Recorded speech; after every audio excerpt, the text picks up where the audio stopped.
obviamente la evidencia de la transformación del apóstol Pablo, obviamente las evidencias de los milagros que se hicieron a través del apóstol Pablo, obviamente la doctrina que el apóstol Pablo trajo, que no la tenían ninguno de los otros apóstoles, porque él ni lo aprendió de ellos, sino por revelación de Jesucristo. Pero sí había muchas personas que trataban de minimizar el apostolado de Pablo, diciendo que él no era un verdadero apóstol. Entonces en la carta a los Corintios él dice, ¿acaso no vi yo al Señor?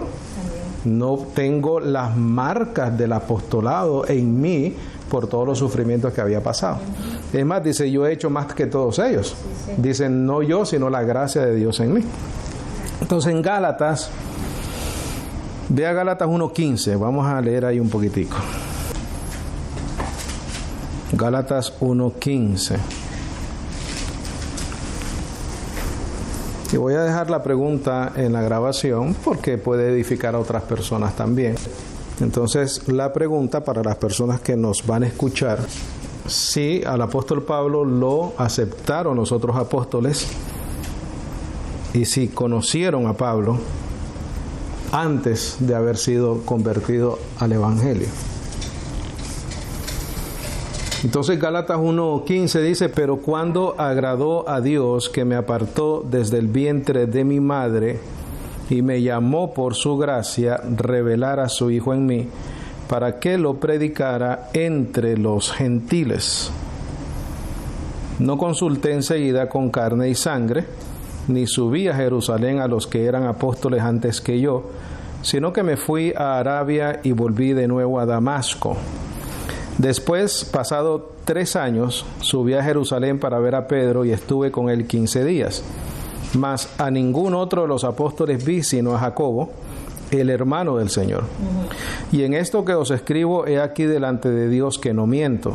Después fui a las regiones de Siria y de Cilicia, y no era conocido en persona por las iglesias de Judea que eran en Cristo, en esa área, ¿correcto?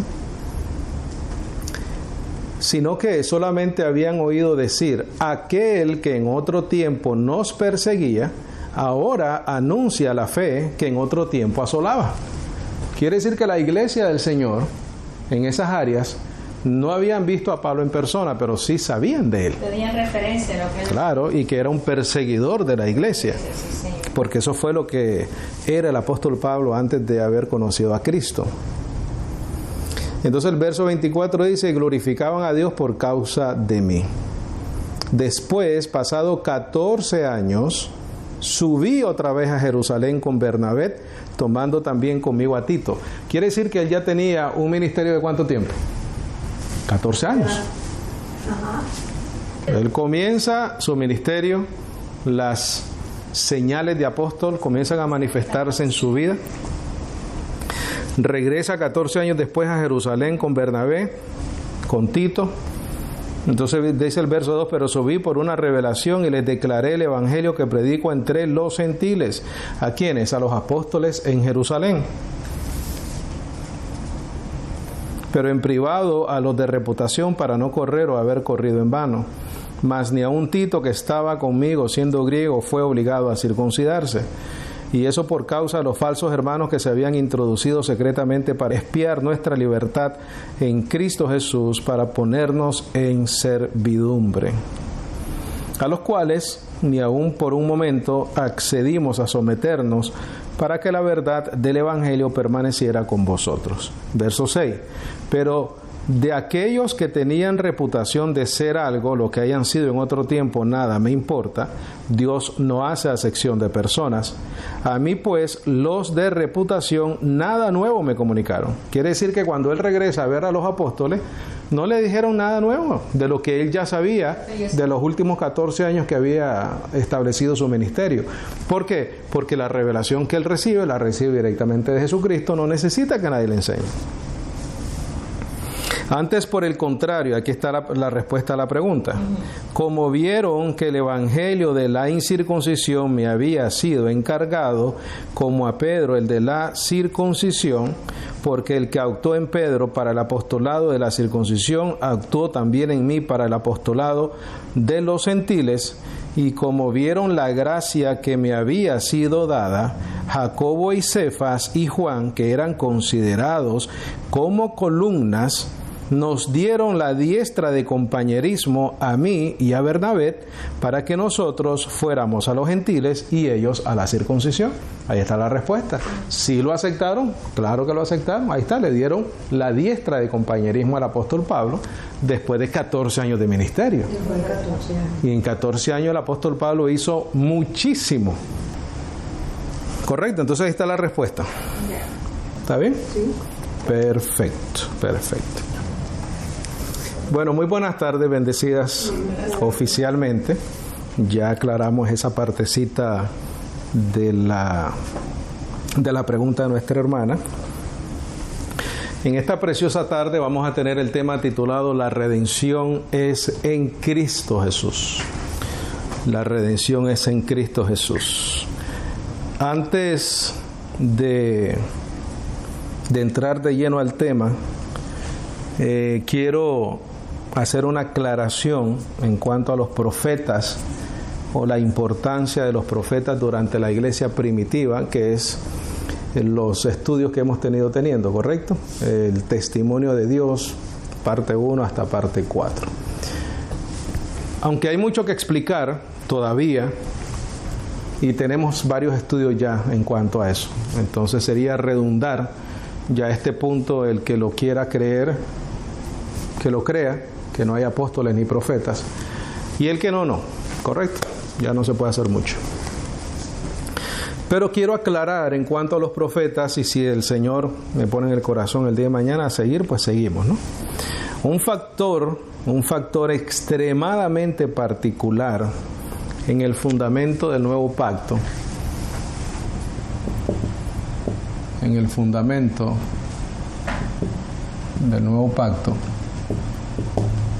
y quiero decir también que cuando en Efesios 2:20 dice que somos edificados en los apóstoles y profetas, esos profetas que habla ahí, es mi entendimiento que se refiere a las profecías del Mesías.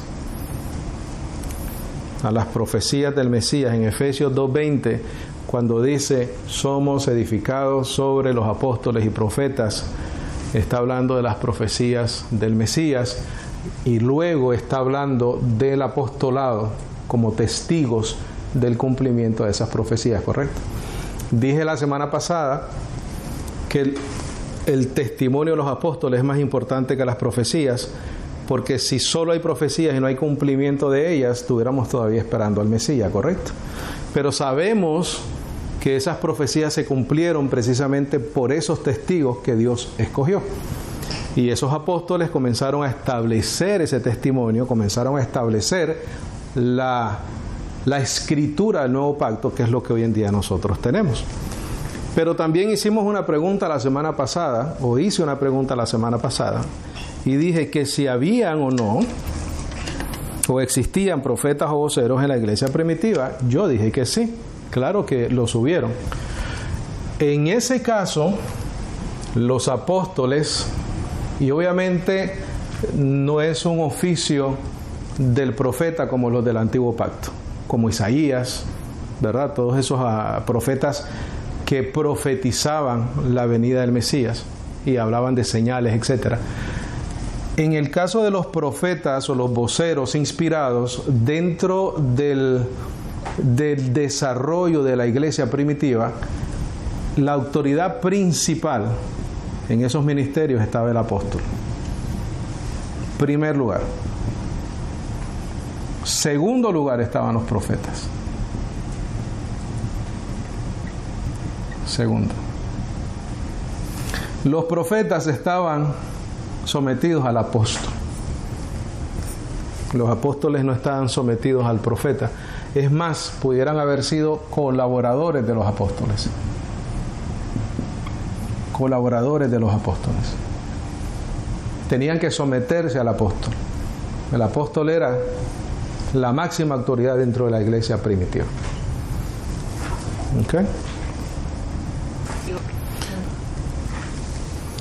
Hermano, ¿cómo usted me puede probar eso? Tomemos en cuenta que el fundamento del nuevo pacto fue y es la revelación escrita, doctrina, conocimiento, entendimiento de los apóstoles, específicamente del apóstol Pablo. ¿Por qué, hermano Walter? Porque tú y yo, cuando abrimos esta Biblia, no encontramos ningún libro escrito por un profeta. Ninguno. Quiere decir que el oficio o la función del apóstol era lo que ya Dios había escogido para dejar un fundamento, una revelación escrita para la iglesia. Hermano, pero habían profetas en la iglesia primitiva. Sí, pero no eran profetas para establecer un fundamento. Porque si fuese así, ¿dónde está el fundamento? ¿Dónde está escrito aquí? No está. Leemos lo que hicieron, porque si tú vas al libro de los Hechos, hay varias situaciones donde se manifestaban los profetas. ¿Dónde está escrito eso?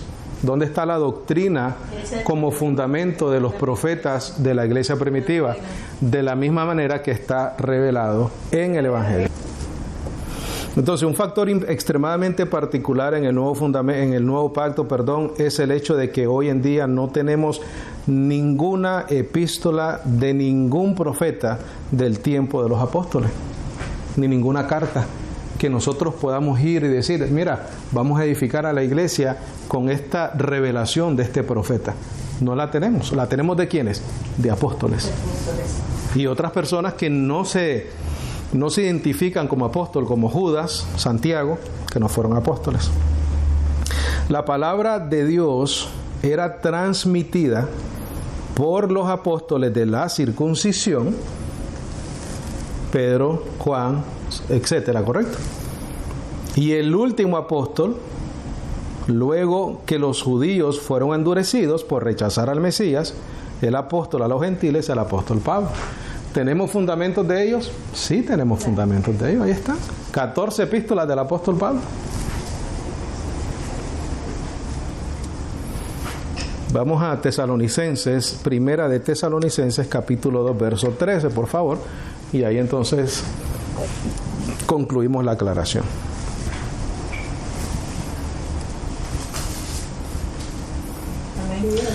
Dice, por lo cual también nosotros damos gracias a Dios sin cesar, de que habiendo recibido la palabra de Dios. Entonces, el apóstol Pablo era una vía de la palabra de Dios. En el antiguo pacto, ¿quiénes eran? Los profetas. Los profetas hablaban de parte de Dios. En el nuevo pacto, y estamos hablando solo del apóstol Pablo porque es lo que nos concierne a nosotros como gentiles, ¿correcto? El apóstol Pablo predicaba, hablaba, enseñaba lo que él aprendió por revelación de Jesucristo. Sí, Señor. No hablaba otra cosa, bendecido.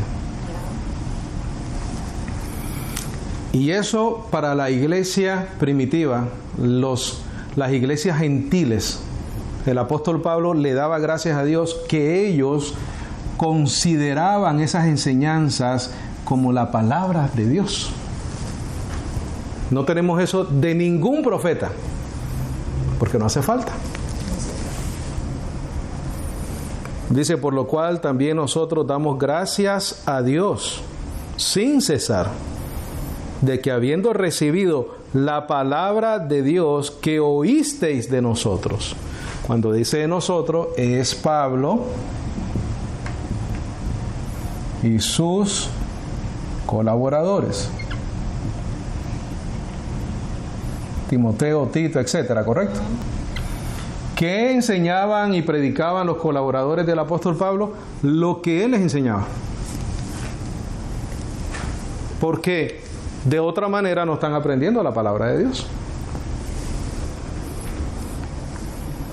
Dice la palabra de Dios que oísteis de nosotros, plural, él y sus colaboradores. Los colaboradores predicaban lo mismo que Pablo les enseñaba. Dice, la recibisteis no como palabra de hombres. Sí, Señor. ¿Por qué? Porque lo que Pablo enseñaba no era palabra de hombre. Según Gálatas 1:11, ni lo recibí, ni lo aprendí de hombre alguno, sino por revelación de Jesucristo.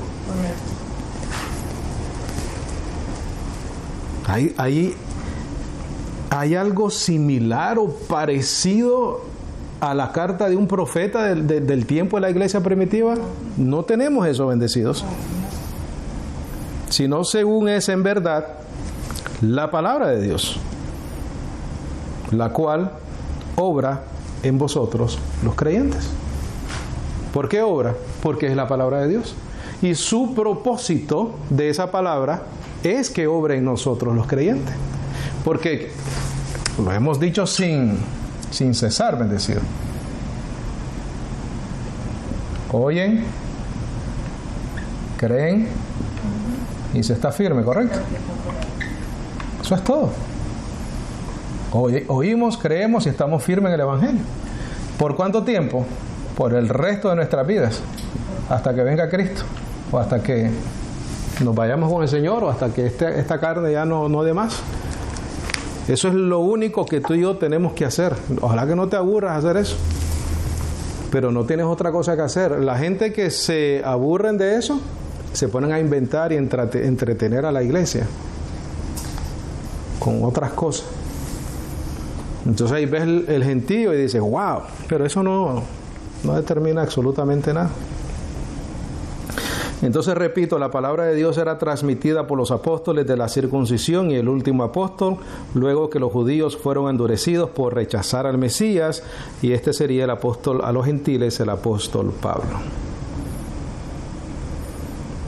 Primera de Tesalonicenses 2:13, la palabra de Dios que oísteis de nosotros, la recibisteis como lo que es la palabra de Dios.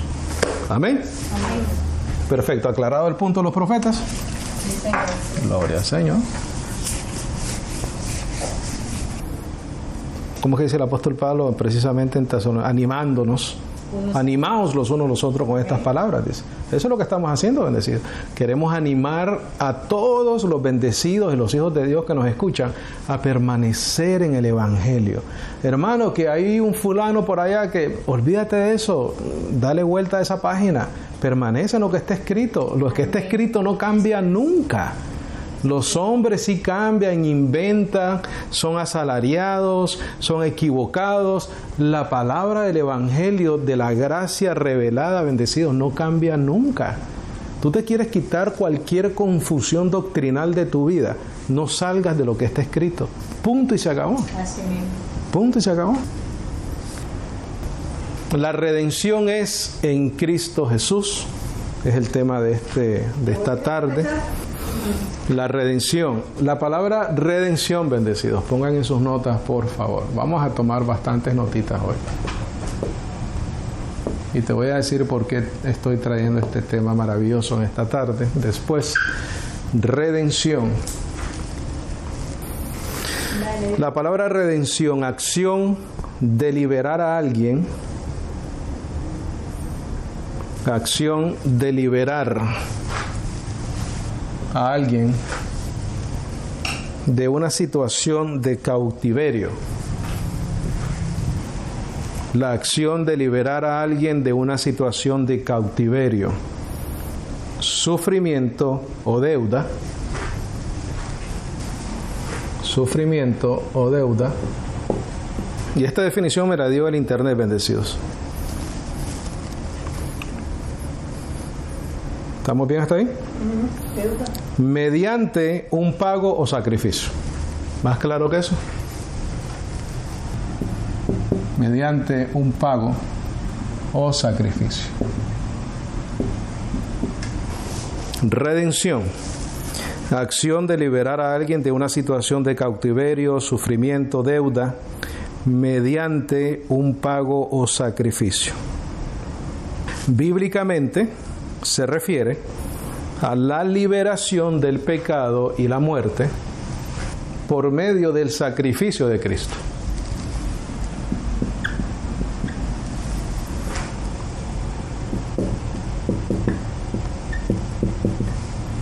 Redención, acción de liberar a alguien de una situación de cautiverio, sufrimiento o deuda, mediante un pago o sacrificio. Bíblicamente se refiere a la liberación del pecado y la muerte por medio del sacrificio de Cristo.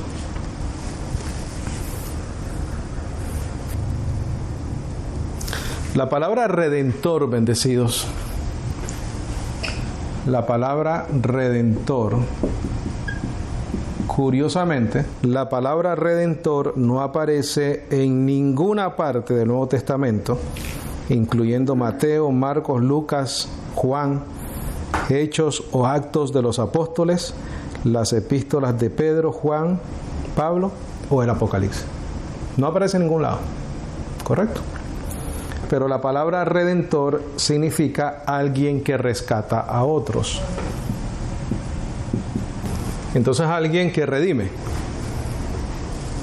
Por definición, entonces, ese redentor es nuestro Señor Jesucristo. A Él se le acredita la acción. Por lo tanto, se le hace un redentor, porque Él redime. A Él se le atribuye la acción de redimir. Por lo tanto, lo hace un redentor, porque redentor es alguien que rescata a otros. Ahora, la palabra redención aparece 8 veces. Eso sí lo tienes que escribir, por favor. La palabra redención aparece 8 veces en las epístolas del apóstol Pablo, solamente, que me acuerde, y 2 veces en el libro histórico de Lucas. La palabra redención aparece 8 veces en las epístolas del apóstol Pablo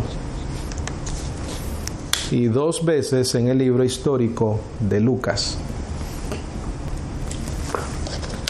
Me pudiera equivocar, bendecidos, tal vez en algún numerito, pero por ahí está la cosa. Escribe, por favor.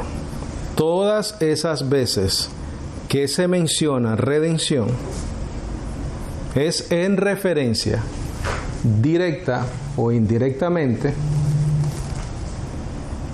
a la obra de Cristo, su muerte y resurrección.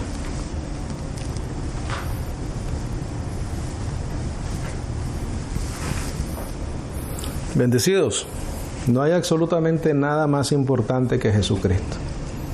No hay hombres más importantes que Cristo, no hay gobiernos más importantes que Cristo, no hay deidades inventadas más importantes que Cristo. Nada hay más importante que Cristo. Todas esas veces que se menciona redención es en referencia directa o indirectamente a lo que Jesucristo hizo, a su obra, muerte y resurrección. De esas 8 veces que aparecen en las epístolas del apóstol Pablo, vamos a ir solo a unas cuantas hoy. Vamos a Romanos 3:24, por favor. Ya casi vamos a terminar, bendecido. 3:24. Página 174. ¿Estamos ahí? Es importante explicar la importancia de las palabras, bendecidos, que repetimos una y otra vez: redención, reconciliación, propiciación, etc. De esa manera entendemos más el contexto de lo que leemos. Entonces dice, bendecidos, siendo justificados gratuitamente por su gracia, mediante la redención, circule esa palabra y ponga abajo liberación, que es en Cristo Jesús. Si somos justificados por el acto de otra persona, pues por ende tiene que ser gratuitamente. ¿Correcto? Siendo justificados gratuitamente por su gracia. Eso es lo que recibimos nosotros, ¿correcto? Pero para poder nosotros recibir eso, tuvo que haber un medio, y ese medio fue la redención que es en Cristo Jesús. Quiere decir que por ese acto de redimir, de liberarnos, entonces como ya Él paga por el pecado, por la muerte, del cautiverio, el sufrimiento, la deuda, entonces tiene que ser por gracia. El regalo de la ¿Cómo Él va a redimir y después nos vuelven a cobrar? Si Él ya pagó. Tiene que ser por gracia. Dice, a quien Dios ha puesto como propiciación. Escribe esa palabra en tus notas, por favor. E invitamos a los que nos escuchan también. Te voy a dar la definición de esa palabra. propiciación. Propiciación. A quien Dios ha puesto como propiciación. Es un acto de aplacamiento. Aplacamiento. Aplacamiento significa mitigar, suavizar la fuerza de algo, como la ira. Lo puedes poner en paréntesis. Es el acto de aplacamiento. Entre paréntesis, aplacamiento significa mitigar o suavizar la fuerza de algo, como la ira. En este caso era la ira de Dios, ¿correcto? Que estaba sobre nosotros. ¿Qué fue sobre Cristo entonces? Sí, que Él recibió el castigo que no merecía. Correcto. Acto de aplacamiento, mitigar, suavizar la fuerza de algo como la ira, que satisface la justicia de Dios, resultando en la remoción de su ira y el perdón de pecados. Que satisface la justicia de Dios, resultando en la remoción o en quitar la remoción de su ira y el perdón de pecados. En otras palabras, Dios ya estuvo satisfecho con el acto de Cristo en la cruz de Calvario por nosotros. ¿Ya su ira qué cosa? Fuera.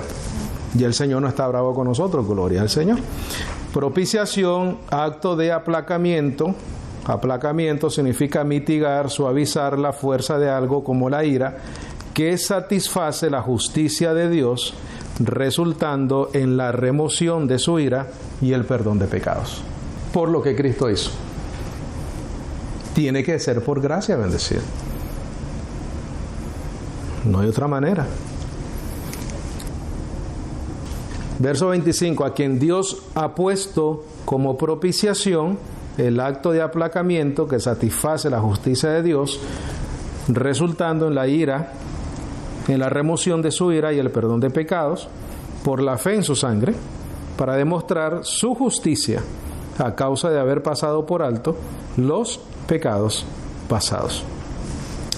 Bendecido, pon en tus notas. El cuerpo de Cristo fue la ofrenda que Él entregó. Sí, Señor. El cuerpo de Cristo fue la ofrenda que Él entregó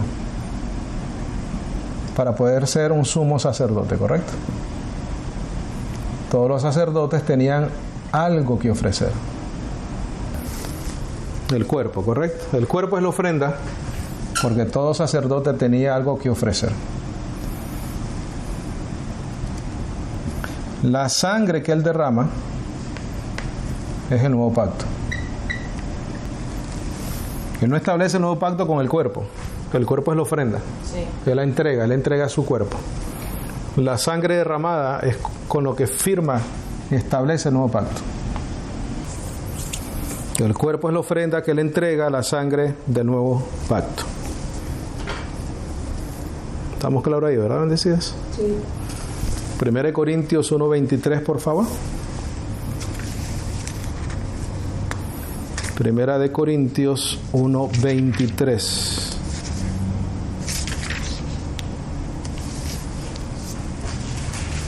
Primera de Corintios 1:23.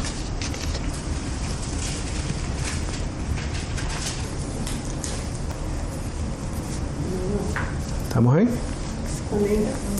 Dice, pero nosotros predicamos a Cristo crucificado. Circula crucificado y pon ofrenda. Pero nosotros predicamos a Cristo crucificado. Pon ofrenda. Esa es la ofrenda. El cuerpo. Porque para entender, podemos decir, bueno, pero Él entregó su cuerpo como una ofrenda. ¿Cómo fue ofrendado? Por medio de una crucifixión.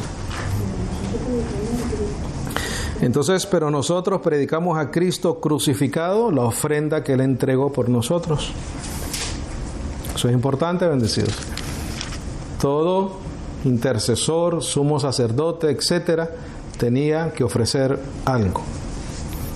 Verso 30, por favor, del capítulo 1, la otra página. Verso 30. ¿Estamos ahí?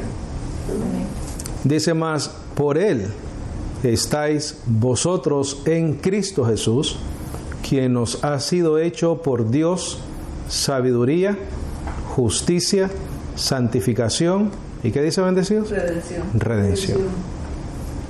Para que, como está escrito, el que se gloríe, gloríese en el Señor. Él es hecho por nosotros redención, por un acto propiciatorio que Él hizo por nosotros. Ese acto, esa propiciación fue una acción que satisfizo la justicia de Dios. Ya no hay ira de parte de Dios para sus hijos. ¿Por qué? Porque ya la ira de Dios está satisfecha por lo que Cristo hizo en la cruz del Calvario. Perfecto para siempre, bendecidos. Efesios 1:7, por favor. Dice, en quien tenemos redención, si entendemos el significado, en quien tenemos liberación, ¿verdad?, del pecado y la muerte, en quien tenemos redención, liberación del pecado y la muerte, por su sangre, sacrificio, nuevo pacto, la remisión de los pecados según las riquezas de su gracia. Todo tiene sentido ahí, bendecidos. Redención tiene sentido, sangre tiene sentido, remisión tiene sentido, y las riquezas de su gracia tiene sentido. No puede ser de otra manera si no es por la gracia del Señor. ¿Por qué? Porque Él ya lo hizo todo. Si Él ya lo hizo todo y no exige de nosotros nada, tiene que ser por gracia. Ojalá que los que nos escuchan, que todavía estén aferrados a las obras, entiendan lo que yo estoy diciendo ahorita, o lo que dice el Evangelio. El sentido común, bendecido. El sentido común te dice que si ya Él lo hizo todo, de la única manera que te puede justificar es por gracia. Porque no te va a exigir. ¿Por qué? Porque ya lo hizo todo. Colosenses 1:14, por favor. Bendecido, no solo a la iglesia, queremos llamar la atención también de los pastores, de los evangelistas, de los maestros. ¿Estamos ahí? Dicen, quien tenemos redención, liberación, por su sangre, por ende, ¿qué cosa? La remisión de pecados. Por quien tenemos redención, liberación de un cautiverio, por su sangre, por su sacrificio, porque Él establece un nuevo pacto, por su sangre, la remisión de pecados. Sí, Señor. Sencillo, no puede decir otra cosa, bendecidos, porque de lo contrario contradice una verdad absoluta. Contradice una verdad absoluta.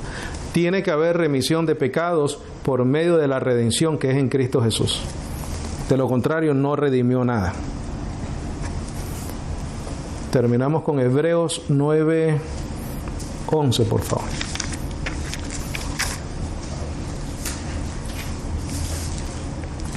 Hebreos 9:11. Dice, mas estando ya presente Cristo porque hay un nuevo pacto, ¿correcto? Sumo sacerdote de los bienes venideros por el más amplio y más perfecto tabernáculo en el cielo, no hecho con las manos, esto es, no de esta creación, quiere decir que no es el que hizo Moisés, y no por sangre de machos cabríos ni de becerros, sino por su propia sangre. Acuérdate lo que te puse acá, ¿correcto? Sangre, nuevo pacto. Entró una vez para siempre en el lugar santísimo, del tabernáculo celestial, habiendo obtenido redención, ¿qué? Eterna. Entonces, si la palabra redención significa liberar a alguien de un cautiverio, de sufrimiento, de una deuda, mediante un pago o un sacrificio, aquí está la definición exacta de lo que él hizo. Y dice que obtuvo redención o liberación, ¿qué cosa? Eterna. Por eso tiene que ser por gracia. No tuviera sentido, bendecido. Y los que nos escuchan, por favor, analicen esto.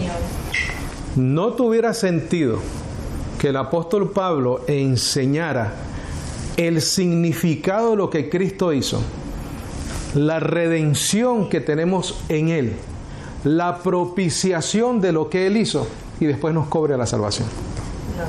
Y después nos exija algún tipo de obra para ser salvos o para mantener la salvación. No tuviese sentido.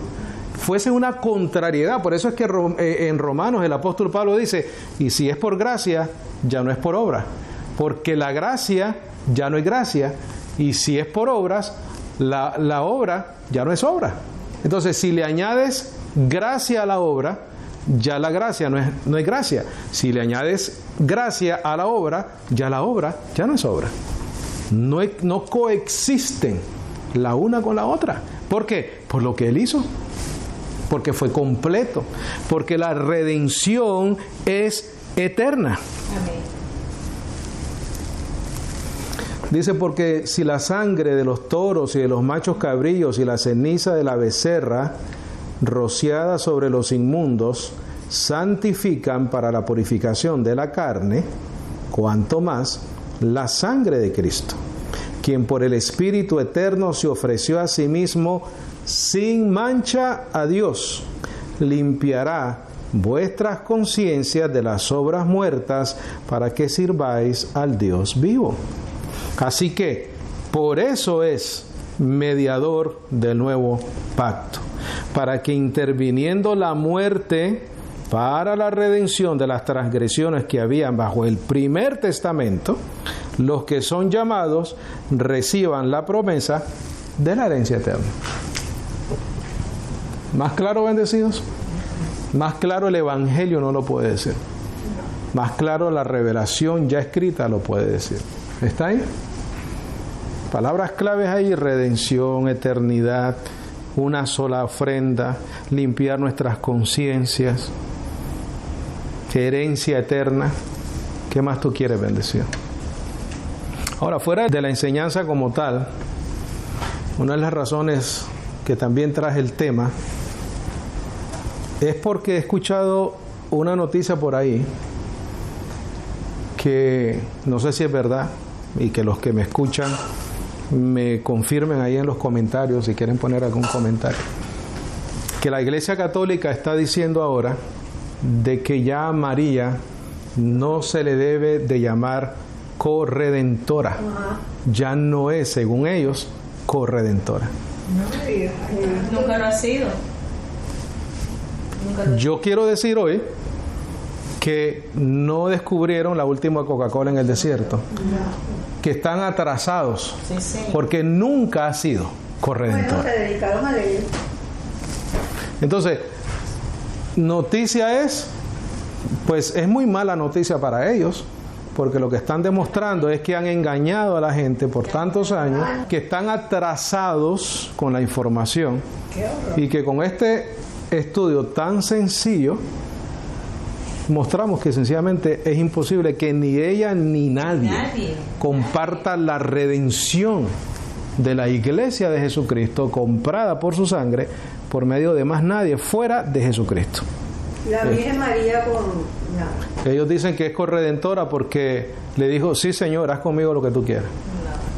Entonces Pablo es corredentor cuando le dijo, ¿qué quieres que yo haga? Eso no es ser corredentor. Eso es sencillamente decirle sí al Señor. Sí, Señor. Que no puedes decir otra cosa. Cuando Dios te llama, vas a decir que sí. Sí, Señor. Porque estaba predestinado desde antes de la fundación del mundo. ¿Por qué le dijo sí María al Señor? Porque en Isaías estaba profetizado que una virgen iba a dar a luz. Es la única razón. María no tiene absolutamente ningún mérito por haber dicho sí Señor. Hubiese sido ella o otra doncella, iba a decir sí Señor. Conclusión, bendecidos. Conclusión, Jesucristo es el único redentor del creyente. Él nos libró del pecado y de la muerte. Ahora vivimos por la fe en la esperanza de la vida eterna. Jesucristo es el único redentor del creyente. Esa es la conclusión del estudio. Jesucristo es el único redentor del creyente. Él nos libró del pecado y de la muerte. Pase lo que pase en nuestra vida, ¿sí o no, bendecidas? Sí, Señor. Siempre vamos a vivir por fe. Bendecidos, lo más importante es Jesucristo, porque lo único relevante en la historia del ser humano es lo que Él hizo. Es lo único relevante. Lo demás, mira, lo demás es bla bla. Lo demás es cuento. Los protagonismos que la gente quieran tener en sus vidas son tonterías, inventos de hombre impulsados por sus propias concupiscencias. Aquí el que no hable de Cristo, el que no enseñe de Cristo, el que no predique a Cristo, está perdiendo el tiempo. Amén, gloria a Dios. ¿Preguntas? ¿Comentarios? ¿Algo que necesite aclarar? ¿Estamos bien? ¿Estamos claros?